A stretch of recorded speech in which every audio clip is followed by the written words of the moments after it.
Hey everyone, today we're diving back into coin land and the world of crypto. And it's important to watch yourself because not all projects are created equal, and in fact, most projects are out to get your hard-earned money. So let's talk about why some coins like Lil Pump's tattoo are more about hype than substance. Lil Pump famously tattooed Solana on his forehead. Why? Not because he believed in the technology, but because he got paid for it. No shit. Just like Lil Pump, many influencers promote coins not because they're solid investments, but because they're paid to do so, in hopes to bring others closer to buying alongside the pump and dump squad. Bitcoin, Ethereum, and any project worthwhile has never paid for promo. They have so much utility and so many are just using it that it doesn't need any added marketing efforts. This supports a strong ecosystem and community behind the project, deeming it an even more safe investment. Just to touch on Solana briefly, it's a relatively new blockchain technology that is similar to its predecessors, it's just faster and cheaper. This is a common theme that most projects will come out with. Sure, this is a benefit, although every other project that comes out will become faster and cheaper, so it's simply just not enough. We need more utility. FTX and SBF, or Sam Bankman-Fried, are the largest holders of Solana, and he was recently jailed for basically a large-scale case of commingling funds or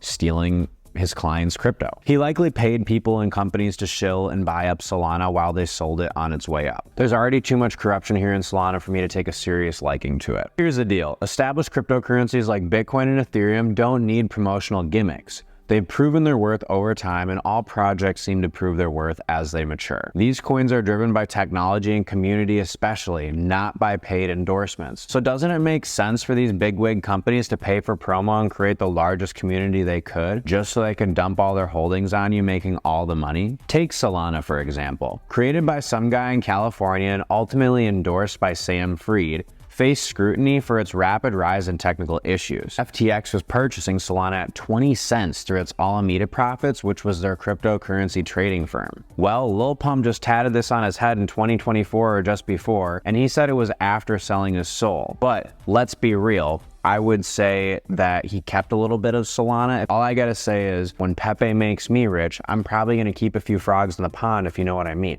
And this happens a lot, actually. Not the whole tattooing, but more so actually the tattooing happens kind of often, but more so the blatant look at me actions that stem from making money so fast in crypto. People start buying material identifiers that scream I'm in crypto, and if you ask me, it's better to stay off the radar than on. Projects like Solana and the shillers behind it might promise the moon, but investors need to be cautious. Scammers capitalize on hype. They create pump and dump schemes, pump and dump is a common term, to manipulate prices, and these happen literally every other minute. I use DEX tools to look at this sort of stuff, and you can see them, they're a dime a dozen, right? It's like walking down the street and seeing a bunch of shitty businesses and then there's one good one. If it doesn't feel right, it's probably a bad project. These projects are created hoping you like the name or the idea behind it, so you can buy while they sell. There's bots that automatically buy new coins that drop, so if any one of these one-off projects catches a little win, algorithms activate and buy some. Then you buy some, and look, the price is 5 times overnight because there's only so much money in there. There's not a ton, but there's just enough to actually see that movement. And now you're thinking, wow, I'm rich, right? No, only for the next hour or so. Usually the creators sell the portion they purchased at the beginning of this whole project when they created it. Usually like a small percentage of the total supply, and then they dump it on you when liquidity gets high, when there's actually money that you can take out. They take it all and run, leaving you broke and leaving them rich. It happens all the time.